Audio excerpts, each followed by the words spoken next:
ये श्याम देश की दुर्लभ जादुई विद्या है जिसमें दिल को महिला की जांघ के भीतरी हिस्से में लगाया जाता है। कहा जाता है कि इसके बाद उसका साथी उसे जान से ज्यादा प्यार करने लगेगा। जिंदा ये इसलिए कर रहा है ताकि वह जल्दी से राजा की हत्या का मौका खोज सके। कुछ दिन पहले किले के मालिक के पिता ने अपनी बेटी को कार्रवाई के लिए मजबूर करने के लिए खुद को पीड़ित दिखाया और जिंदा की दाई की हत्या कर दी। ये दोष किले के मालिक पर डाल दिया। इस सारी योजना ने किंदा के अंदर की नफरत को भड़का दिया और उसने तय कर लिया कि वह राजा को मारने का मौका लेगा। जाने से पहले किंदा ने अपनी गंभीर रूप से घायल और बेहोश दाई से मिलने का निर्णय लिया और उसकी याद में उसकी हेयर पिन उठाकर रख ली, जिससे वह खुद को प्रेरित कर सके। उसे ये नहीं पता था कि उसके जाने के बाद घर की नौकरानी ने उसके पिता के आदेश पर दाई को मार डाला। इसमें कोई शक नहीं कि उसका पिता बहुत चालाक था। महल लौटने के बाद किंदा ने तुरंत राजा को मारने की योजना बनाना शुरू कर दिया। वो चुपके से एक गुप्त कक्ष में गया और वहाँ राजा की जन्म कुंडली खोजी। फिर उसने पेंसिल और कागज का उपयोग कर उसमें लिखित जानकारी उतारी और उसे अकुन को दे दिया ताकि वह हत्या का सर्वोत्तम समय जान सके। लेकिन अकुन ने देखकर कहा कि राजा का भाग्य बहुत बलवान है, मानो देवता की कृपा हो, अभी सही समय नहीं है। किंतु किंदा को नहीं पता कि आखुन अचानक उसे क्यों रोक रहे हैं, लेकिन उसे उनकी बात पर विश्वास करना पड़ा। उसे यह नहीं पता कि आखुन और उसके पिता का अपना स्वार्थ है। यदि किंदा अभी राजा की हत्या में सफल हो जाता है तब जिंदा के पिता इस मौके का फायदा उठाकर राजा बन जाएंगे। लेकिन गुरु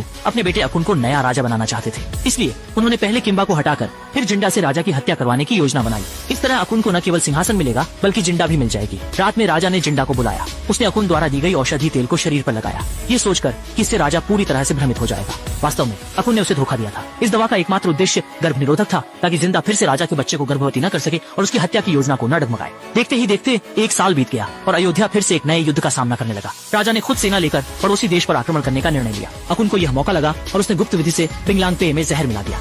अगर राजा यात्रा के पहले इसे खा ले तो तुरंत कोई लक्षण नहीं दिखेंगे, लेकिन जब वह विजय के बाद लौटेगा और किंदा उसको चीज से बना खाना खिलाएगा तो राजा अचानक मर जाएगा और मौत की वजह का पता नहीं चल पाएगा। इस तरह वे बिना किसी को शक हुए सफल हो जाएंगे।